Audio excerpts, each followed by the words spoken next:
xibaar yu wér te wóor ca tàng-tàng ba abonnez-vous pour ngeen di mën di jot suñuy vidéo. jërë ngeen jëf ci ànd gi ak ñun ci chaîne bi di Buzz 221 HD dañ koy tàmbalee ci assemblée nationale ginnaaw bi nga xamee ni bureau bu assemblée nationale daal nay gàntal Guy Marius Sagna ci li nga xam ne daal na ko fay déposé woon ngir nag ñu daal di amal ak mise en accusation jëmale ko ci ki nekkoon njiitum réew bu Sénégal di Macky Sall. bureau bu assemblée nationale ñoom ñi daan nañuy gàntal lu ni mel ginnaaw ba nag ñu jàpp ni mbir mi dafa am ab vice forme ndax daal Guy Marius Sagna dafa respecté wul li nga xam ne moo di yoon ñi mu war a jaar yépp. ñoom ñi nag moom Guy Marius Sagna daan na ci def application di xam leen ni respecté na lépp loo xam ni war na koo respecté waaye dañu changé règlement intérieur bu assemblée nationale loolu yi moo tax kon mu daal di am vice forme de procédure te loolu yi moom mu jàpp ni dina ci jubluwaat liggéeyaat ci bu baax a baax ba loolu yi mu daal di koy mën a mottali mën ko yóbbuwaat ci assemblée nationale ngir ñu mën a amal ab mise en accusation contre ki nekkoon njiitu réew bu Sénégal ngir mën koo topp ci kanamu yoon. 2029 ñëwagul waaye Pape Samba Mboup mi moom dèjà daan na ci am ay xalaat. moom Pape Samba Mboup ci Walfadjri moom moo nekkoon chef de cabinet bu président Abdoulaye Wade biñ ko invité jamono ji daan nay xamle ni njiitum réew bu Sénégal di Diomaye Faye dafa war a am ab ñaareelu mandat le président Diomaye Faye dañ koo fal ngir 5 ans waaye tamit 5 ans yoo xam yu renouvelable la mu ni nag daal maa ngi xaar ci moom ngir mu daal di am beneen mandat waaye waruñoo xaar nag muy jox keneen muy jër place am ndax loolu daal constitution may na ko droit bi ngir mu am beneen mandat te su ma nekkoon moom it dinaa def ab deuxième mandat ba tey moom Pape Samba Mboup mi nag daal dafa jàpp ni Pastef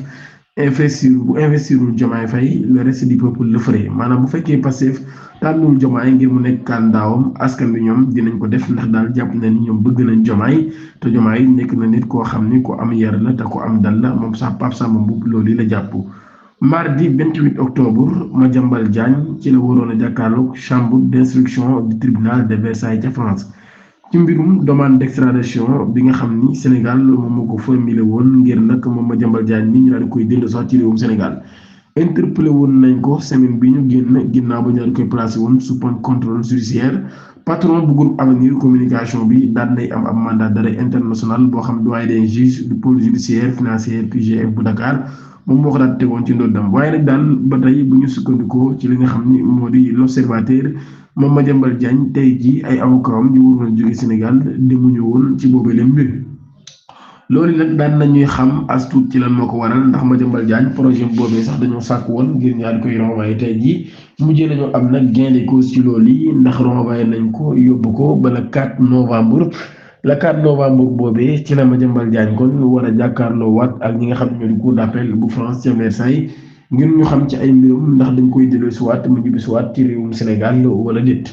ki nga xam ni moo di soxna Madiambal Diagne di Mabinta Diaby moom moo ngi yóbbu ci pavillon spécial ginnaaw ba nga xamee ren ci wàllu wér-gi-yaramam dafa xaw a tagga témbe maanaam kon dafa am ay jafe-jafe ci wàllu wér-gi-yaramam. Madiambal Diagne tey jii ginnaaw ba mu génnee ci audience boobee sax nga xam ne renvoyé nañ ko daal nañ def ab déclaration xamee ni lii yëpp nag daal mbirum politique rek moo ko lan te dara nekkul lu dul ni dañoo nekk di ko faagagal ak di ko pexeel ngir nag daal di koy jàpp waaye moom mii di Madiambal Diagne jàpp nañ deful dara ci ak jaay doole bu métti daal ci la l'état du Sénégal nekk ngir moom mi nag daal koy mën a faagagal moom Madiambal Diagne. démb le premier ministre Ousmane Sonko daan nay def ay déclaration ginnaaw bi nga xamee ni ñu doon taxawal pacte de stabilité sociale. moom mi le premier ministre Ousmane Sonko daan nay xamle ni ci lu yàggul dara dinañ wàññi courant bi ak li nga xam ne moo di gasoil bi ak li nga xam ne moo di essence bi ak yu ci jëm moom le premier ministre Ousmane Sonko daan nay def annonce bu ni mel ginnaaw bi nga xamee ni daan nay wax ni tamit yi nga xam ni waa réew mi ñu ngi koy fekk ci ay bor dafa bari loolu te loolu du borom du boru Diomaye waaye réew mi ñoo koy fay. mi nga xam ne tamit impôts yi nga xam ne dañ koy dagg Sénégal yi wala taxes yi loolu jëmul ci poosam jëmul ci poosu paysan waaye ci askan bi la jëmaat loolu yëpp bokk na ci li nga xam ni le premier ministre Ousmane Sonko daan na koy xamle. Pape Malick Ndour mi wuy jiwaatoon démb ñu ko doon dégluwaat mu nekkoon ñetteelu yoon boo xam ne digul nañ ko ci lu matul 1 mois moom Pape Malick Ndour bi ginnaaw daal nañ koy bàyyiwaat mu daal di ñibbi ci këram ginnaaw bi nga xamee ni moom Pape Malick Ndour mi dañ ko doon déglu ci mbirum dañ ko doon déglu ci ay kàddu yoo xam ne yëkkati woon na ko ci manifestation bu ay jegeñaale Farba Ngom organisé woon Pape Abdoulaye Touré mi nga xam ne porté woon na plainte Pape Malick Ndour moom mi nag daal jàpp na ni ginnaaw bi nga xamee ni dem na ci procureur jaar ci police jaar fi mu war a jaar yëpp dara sottiwul dafay dem nag ca brigade de recherche bu Faidherbe bu jàpp na ni gendarmerie yi nag daal dinañ def ab liggéey bu am solo ngir moom mi mu daal di mën a am gain de cause waaye moom mii nag xam ne na ni du bàyyi benn yoon ci mbir yi nga xam ne moom la nekk di xeex jamono jii. ab homme d'affaires australien bu ñuy turé MC Wade moom mi mu daal di déposé ab plainte 20 octobre bi ñu génn ca division nationale de lutte contre la trafic de migrants et pratique assimilée BNLT ci ab procédure boo xam ne daal mi ngi visé AS Odiacor moom mii daal ressortissant West Afrique moom mii nag daal nay nekk koo xam ne mi ngi nekk ab détention prévention ca prison de Rebeuss ngir escroquerie en ligne et accusé d'une série d'infractions dont association de malfaiteurs escroquerie faux usage des faux usurpation de fonctions et identité. plaignant bi da koy accusé nag daal ni Odiacor mi daf ko escroqué lu toll ci 8 millions de francs CFA selon ay sources yu l'Observateur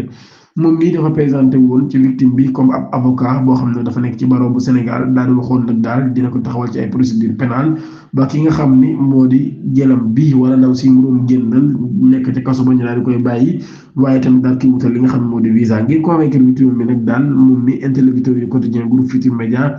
Odiacor dafa élaboré woon ab stratégie di utiliser ay faux compte Facebook ak email ginnaaw bi nga xam encaissé ne ab avance moom mi daal di wax nag musewaar ni ko ki nga xam ne moo di Thioroye mi doon génnal daal nañ koy bàyyi daal koy invité nag daal ngir mu ñëw ci réewum Sénégal ngir daal koy mën a gis ginnaaw ba daal di mën a ànd ak moom sax ca fi nga xam ne moo di AIBD daal koy loger ci ab hôtel ci Almadies l'homme d'affaires bii nag daal di réclamer reliquat des honoraires comme condition à la rencontre une fois les 8 millions de francs CFA encaissés Odiacor a disparu abandonné sans victime maanaam bi mu ko laajee kon li nga xam ne moom la ko deseloon ci koppar daal bi mu ko joxee li ko daal di gëj a gis